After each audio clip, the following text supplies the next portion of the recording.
Welcome back to another edition of Locked On Sunbelt, your teams every day. Yesterday, we did the University of Alabama. Let's do the Miami Hurricanes.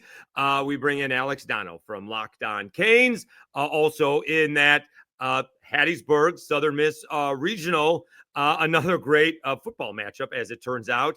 Miami had an RPI of 40. They sneak in to the NCAAs. We have a little Sunbelt history here, Alex. It seems like the Sunbelt and Miami have a little recent history. A few years ago, Miami took down South Alabama in actually what was a classic first game, 1-0. And then South Alabama did the deed of taking out the Florida Gators. And then South Alabama didn't have enough pitching, and so Miami beat them later on. And then a couple of years ago, the Raging Cajuns went down to South Florida, and Miami did a number on them then, although I think Texas may have come out of the South Regional, out of that regional. But anyways, it seems like the Sun Belt and Miami have a long history. Why don't you recap Miami's season, and we'll get into later on, the long storied history of Miami baseball, because you really can't talk college baseball without talking Miami Hurricanes. Yeah, Miami's baseball season this year, Dave, was just the definition of a roller coaster. Awful start out of the gates. I mean, they did sweep Niagara in their first, non-conference home series, which was not the hardest of work. But then they started off with, I think, just 3 wins in their first 9 ACC games. They were 15-15 at a point in early April. And, you may have noticed this, and, you've lived and worked in Miami before. Miami fans, whether it's football or baseball or otherwise, are not always very patient, right? So, near that midway point of the season, there was a lot of unrest in the fan base. Miami's baseball fan base, it's not huge, but it's very hardcore and very dedicated. And that was something that I learned when I was doing student radio at WVUM in Miami a long time ago. If I'm calling a Miami baseball game and God forbid I say somebody's batting average wrong or I pronounce somebody's name wrong, the fan base and even the parents are going to get all over you. It's a very passionate Miami baseball fan base. And so, man, folks down here were not happy with J.D. Arteaga, who, this is his second season as head coach. He'd been a longtime pitching coach at Miami, so he's got that history in orange and green, but, hadn't really had success as a head coach. Certainly to that point, he missed the tournament completely last year in his first year and was very much on track to miss the tournament. And just when you thought Miami was out of it, Dave, they really found something with their pitching. Griffin Hugus, who's their, Friday starter and is going to start the game against Alabama this Friday in the regional, really started to light it up. I think about 85 Ks on the season, and, moving Brian Walters into a relief role has been big for Miami. And Daniel Cuvee, we call him Danny Dingers, leads the team with 16 home runs. He's really, one of the true power hitters on Miami. Jake Ogden is another infielder who had a pretty good year with his bat this season. And Miami caught fire to the tune of winning 10 consecutive ACC games, Dave, and winning consecutive series against Pittsburgh, Duke, Georgia Tech, which was a big one, Boston College, and NC State. They went 15-3 during that stretch, and they got themselves back into the tournament. They did fade then their final series down the stretch, including a late series against Notre Dame where they didn't look very good. So they started terribly, they caught fire, and then they didn't finish very well. So I think there were some questions. Now, I had read enough of the preview content and the projected brackets to feel pretty confident on selection day that Miami was going to be heading to a regional. There were some doubts in the fan base. So Miami comes up with the 3 seed in the South Alabama regional. And to be honest, I know it's obviously not the best seeding, and I'm old enough to remember when Miami used to be hosting regionals and super regionals every single year. But based on the way the season started and the way the season ended, I think there is a feeling that Miami is fortunate to have this opportunity in the postseason. I was down there one regional. Goodness, the regional, I'm not sure, ended until Tuesday. Because, it never rains down there in South Florida in June. Rain down in South Florida very rarely in June. And I was gonna say, you say the fans can get a little bit frustrated with the team. You never hear that from the radio broadcaster, from the voice of the Canes. He's very even keeled when it comes to Miami Hurricanes sports. You never can tell how they're playing if you listen to Joe Zagacki and the voice of the Miami Hurricanes. Yeah, and one of the things I love about Joe, he always says what's on his mind, including if he's not so happy with a football ref or a baseball umpire, he will let you know, and it's a great listen. Yes, it very much so is. Talking to Alex Donno, former colleague at 560 WQAM. It's not the Joe anymore, right? We're past that. No. It's not the Joe. I don't know what that was about, but they're back to just WQAM. Right. They named it, for those who don't know, they named it after the morning show host Joe Rose, whose really claim to fame is he caught Dan Marino's first touchdown pass. So longtime sports personality down in South Florida, really good sports talk show host, and a very nice man, actually. But they changed the name of the radio station to 560 to the Joe, which is just hilarious. But we've sidetracked. All right, back to Locked On Sunbelt. Your teams every day. Let's talk Miami Hurricanes baseball. All right, so what is the identity of this team compared to some others with Miami in terms of, you're talking pitching. They have obviously some power in the lineup. Yeah. How does Miami try and go about winning ball games? Because, Southern Miss is rather, balanced, although I would tell you that it's, the pitching is where their strength is. They have a really solid lineup, but if they're going to win, it's going to be because the pitching shuts down the opposing lineups. And Miami and Alabama have two very imposing lineups, as the case may be. Yeah, I mean, I will say I don't think Miami's lineup is imposing enough. And that's one of the reasons why they're in the position that they're in, kind of scratching and clawing just to make the postseason. I think they're, when it comes to really sparking the bats, I think they're very reliant on Daniel Cuvee, Golden Spike semifinalists, and on Jake Ogden, and they're reliant on their pitching. And, I think they're going to be in pretty good shape there based on the form that Griffin Hugus has been in, and, also having guys like Nick Robert and Lazaro Colea and Brian Walters is the closer who's capable of starting. He actually started the season in the rotation before moving to the closer role.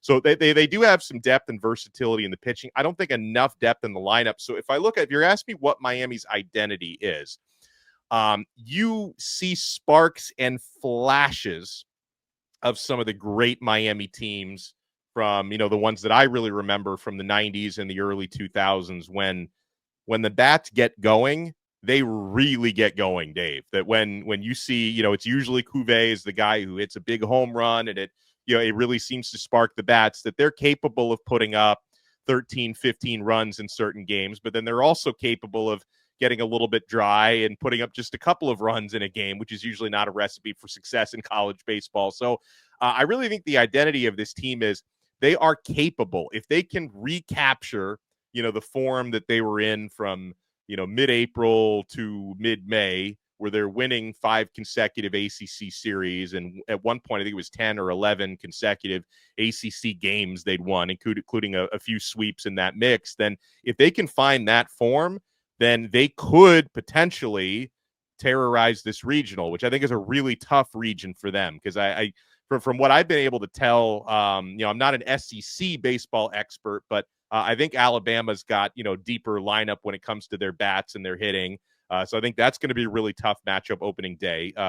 Griffin Hugus, who's got this glorious mustache, Miami's starting pitcher that day, is going to have to be dealing to really quiet that lineup. And, I'm definitely concerned about Southern Miss, and I'm a little bit concerned about Columbia as well, because I was reading about them, and it seems like they tore through the Ivy League. So this is not an easy region for Miami whatsoever.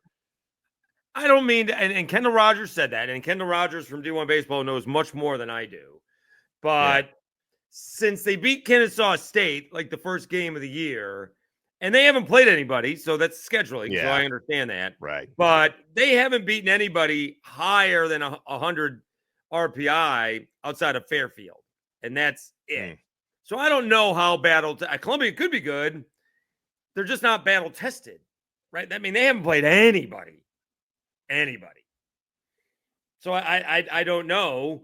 We'll find out. I mean, we got a situation where this could happen to Southern Miss, right? We'll see. They beat Columbia, and then they go 0-2 Is that going to be because, they had just come off an 18-game winning streak, but they hadn't played anybody in that outside of Troy.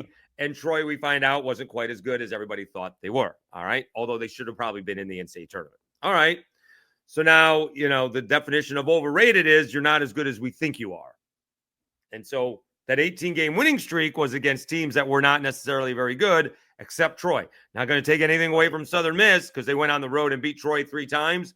And outside of one game, beat him pretty handily. But nonetheless, we found out Troy was a little bit overrated. They didn't do well in the Sun Belt Conference tournament the way they should have and miss out on the NCAA tournament. So we shall see. But I'm not so sure about Columbia. We'll see.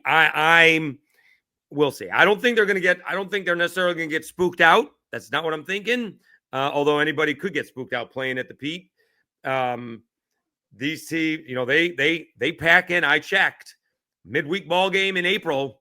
They had 5,200 people there. That's not what the paid attendance was. I went back and looked at the replay. The park was full. So you can guarantee that the park will be overflowing when this happens, when these games happen. So looking forward to that. We're talking to Alex Donno. He is the host of Locked On Canes. We'll continue the Hurricanes baseball discussion with Dave Schultz from Locked On Sunbelt. But folks, we are proudly brought to you by FanDuel. The NBA playoffs are in full swing, and every night delivers highlight-worthy performances, major momentum shifts, and can't-miss moments. Whether it's a game-winning shot or a breakout player, there's never been a better time to get in on the action.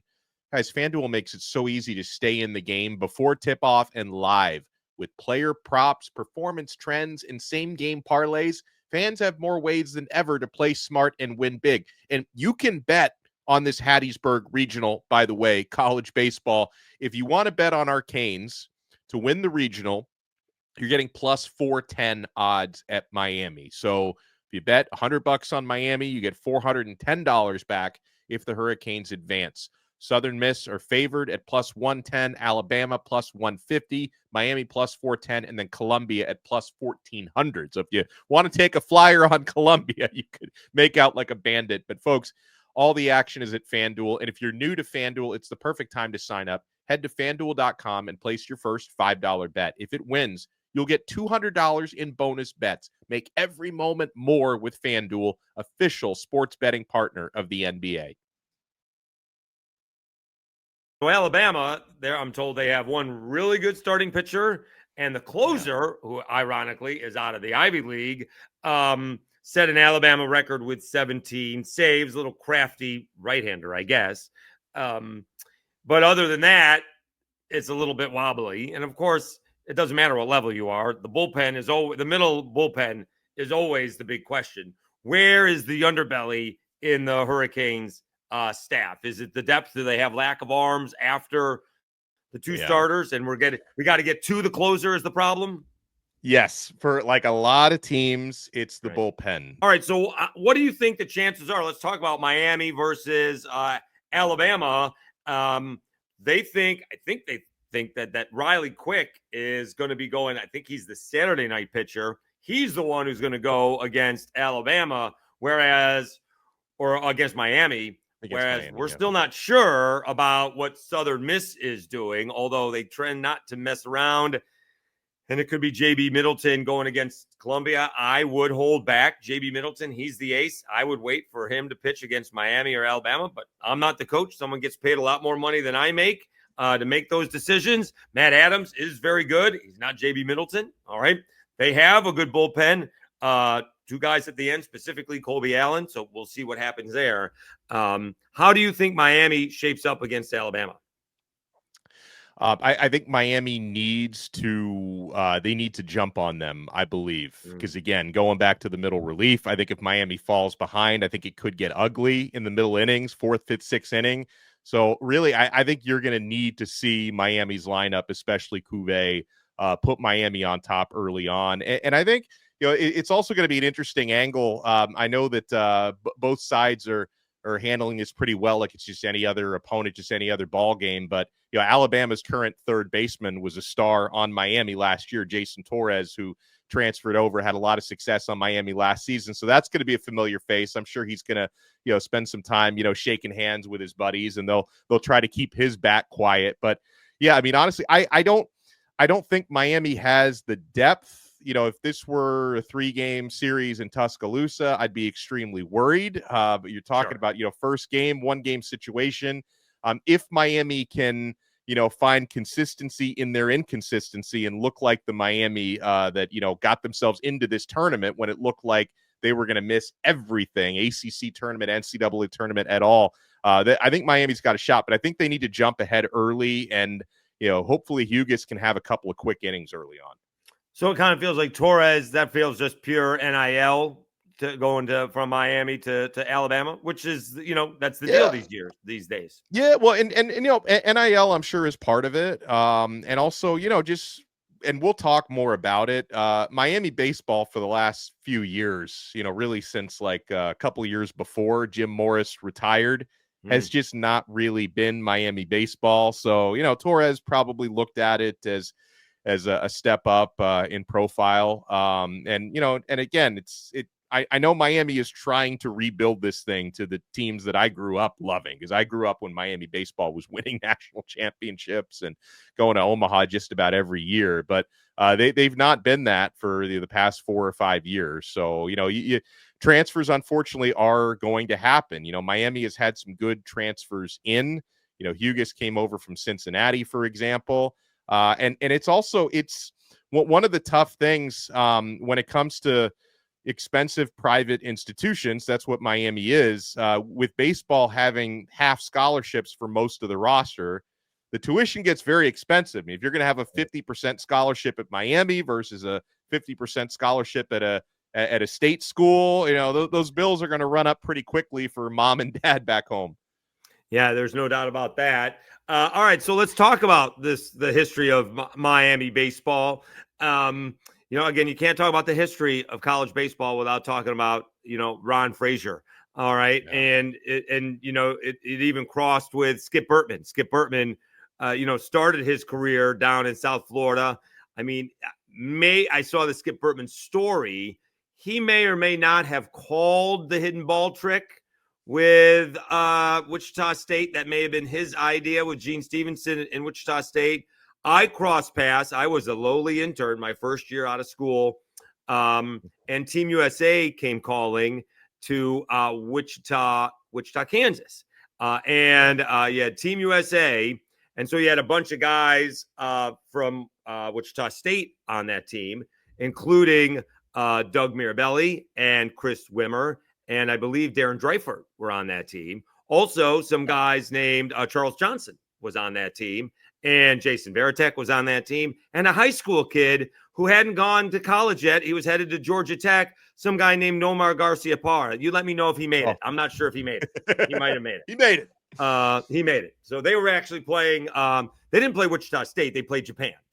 But those are that was Team USA. Ricky Green from LSU was there. It was quite the squad. And so Ron Frazier was the coach. But so what do you remember about Miami? Because they did win. Ron Frazier won a couple of national championships. Jim Morris won a couple of national championships. A lot of times they did not get there. He always would go. They always went to the super regionals and always lost a lot. But they always had some great teams. Again, Aubrey Huff, Pat Burrell. Yeah. Pat Burrell had one of the great seasons of college baseball history. I mean, hit like 500 or something like that. He hit a ridiculous amount. What do you remember about Miami baseball? Yeah, it starts to me with Pat Burrell. Some of my best memories watching him hit home runs, and Aubrey Huff as well was an absolute monster at Miami. And then when I was, going to school there in the early 2000s, I went to school with Ryan Braum, who was another great one who you could always count on, whether it be, in Omaha or in the regular season, and, grew up watching Ron Frazier and then seeing Jim Morris, taking over pretty seamlessly and keeping that program at or near the top of college baseball. And so, to me, it's like, it's hard to explain it, to people who didn't grow up going to Miami games or don't go to because it's still a great atmosphere now at what's actually now called Alex Rodriguez Park at Mark Light Field, which is another interesting bit of trivia. A-Rod did not go to college, of course. He made a smart decision to go, No, he did not. directly to the pros, brief stint in the minors, and then got his career with the Mariners off and running. But A-Rod actually came very close to playing college ball at Miami, to the point where like he was about to step on campus, and there was like some rule that if he, went to if he stepped on campus, then he wasn't eligible for the draft. And so he ended up like almost taking a tour and signing with Miami, but not signing with Miami. And, A-Rod has actually been one of the one of the great donors to the Miami baseball program over the years. When they did, much needed renovations on Mark Light Field, around a decade ago, Alex Rodriguez footed most of that bill. So it's like he's almost like an honorary Miami Hurricane, even though he never played for the team. But in terms of Miami baseball, I mentioned earlier, the fan base is, obviously small compared to the legions around the country who know about the U for football. But it's as hardcore of a group of a couple few thousand people that show up for every weekend series at Mark Light and Coral Gables. The coordinated chants. There's been a guy for like the past 30 years that if the opposing pitcher is struggling, he yells out "rag arm." And they have and one of the best things about Miami baseball, and people who are on social media probably see this, the Mark Light shakes, the milkshakes, are like nationally famous. It's some of the best. They've got shakes that are named after former players and announcers. Joe Zagacki actually has his own shake. I'm trying to get my own shake at some point there. And it's just a great atmosphere, great family atmosphere. My father used to take me out to games, and I try to take my son out to games as much as I possibly can now. And this is a program that has won 4 national championships, and a lot of the success that the baseball program had was actually in lockstep in the timeline of when the football program was winning national titles. That's right. 1983 and 2001. So it was just a crazy time. I attended Miami in the early 2000s when the football team was still really good and the baseball team was still really good. There was just something magic about that, about 20-year stretch where it was like between Miami baseball and football, they win 9 national titles between the two of them during that run. And there's just something magic about going out to these games at Mark Light. And, and we hope they can get some of that back, Dave, because, I felt kind of old when I realized, this week when Miami gets selected for the Southern Miss Regional, the last time Miami actually advanced through a regional was 2016. So 9 years. 9 years for a once proud program. And I believe I have this correct. The last time that they advanced through a road regional, is in one that they're not hosting, was about a decade prior to that. I think 2006. Oh, so, no. I thought they advanced through that Florida regional. Check that out in 2021. They would have beaten. Okay, I might have had that. I hope I had that wrong, because that's not nearly as bad. They beat South Alabama. They had a crazy. They beat South Alabama 1-0 in the first game. That's right. That was it. It was a great pitchers matchup. And then again, South Alabama beat Florida. I mean, I think they scored 10 runs with 2 outs. And then South Alabama ran out of pitching. And so, because they had to play one more game, and then it got away from South Alabama at the end. So I think Miami won that regional. So they would have gone to the Supers in 2021, I think. But just to give people an idea, if they don't know, when I say, I probably overstated it, but not by too much. In 1996, Pat Burrell was a freshman, leading Miami to the national championship game. He hit .484, hit 23 home runs, and 64 runs batted in. Incredible. And I remember going to games. I was about, I think I was 12, 13 at that time, going out to the park with my dad. Like we lived closer to Coral Gables than to where the Marlins played. But I enjoyed going to college baseball games a lot more than I enjoyed going to Major League Baseball games. And, it's like, I think that they can come back, Dave, and rediscover some of the success that this program used to have. I was encouraged by by the run that they had this season to get into the tournament, because the program, the mid-April or early April, really the program was looking dead. Like, this is like everybody needs to get fired. The baseball program needs an exorcism. I thought, JD Arteaga, the former longtime pitching coach, who's the head coach, the manager now, I thought saved a lot of face with the way that they were able to battle through. And I hope that they have a respectable regional and they get a couple of wins coming up here. But it's the program's fallen on hard times, really. Even the last couple of years of, Jim Morris before he retired. And then I just think they've had uninspiring coaching hire since. It's always been promotion from within, right? They promoted Gino DeMare was the head coach for a few years, and just, the program continued to spiral downward. And then JD Arteaga, who was on Gino's staff, takes over for Gino. And to me, it's like, if something's not working with a program, I usually don't feel like hiring from within is the answer. And Miami's done that the last 2 times. So I hope it works out for JD, because he's a great guy and he works very hard. But it was odd to a lot of people that when the DeMare teams were failing, when he got fired, why they would promote from within.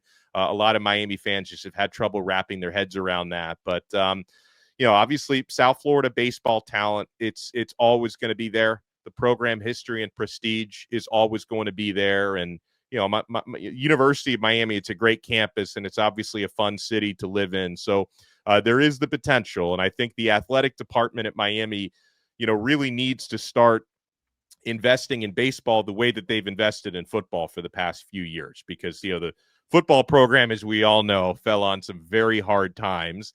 And, they have since really improved the facilities. They're spending a lot more money on coaches and assistant coaches. Miami's very competitive in the NIL space. And I think they do try to be in baseball as well. Certainly in basketball, they're trending up there as well. And so I think it's important. I know baseball, it's not a revenue sport in the way that football and basketball are, but I think it's really important for the university's future, and it's important to the university's past. So I hope that they can really invest what it takes to put the baseball program on top again, because the talent is always going to be in the area and the potential is always going to be there. Well, college baseball is so localized for 3/4 of the season, or like 90% of the season. And now for the next 3 weeks, everybody's watching everybody, right? Because we watch the regional, and then we watch the super regional, and then everyone tunes in for the College World Series, and we get to see all the teams that we weren't covering all year long. And I do appreciate the point where, half a scholarship to Miami, right, costs almost probably as much as, what a whole thing to the University of Florida or Florida State costs. Yeah. I'm going to try to see real quick if I can pull up what would you like to know the average cost of a school year at the University of Miami? I'm going to guess, because Syracuse is outrageously expensive and they don't have a baseball team. But I bet you tuition at Miami's got to be at least $50,000. Yeah, it's over 60. Tuition is around 60,718 according to Google AI. So that's not that expensive when I went there. That's called tuition. That's not room and board. No. So we're looking at $75,000. Yeah. Just the tuition alone is over 60. So if you have a half scholarship, you're looking at $30,000 just in tuition. And so what's the University of Florida University of Florida in-state is going to be half of that. Yeah, exactly. Yeah. No, that's a big. That's the tough thing about baseball. I mean, football, full scholarships, basketball, full scholarships, the half scholarship thing in baseball, it does make it tougher, for schools like Miami to match up with that. All right, he is Alex Donno. He is the host of Locked On Canes. Always great catching up with you. I really need to see a picture of the voice of the Canes, Joe Zagacki, in Hattiesburg, Mississippi, something I probably never thought I'd get to see. All right, I've told somebody to reach out to him because he's the absolute best. He is the man. I love Joe.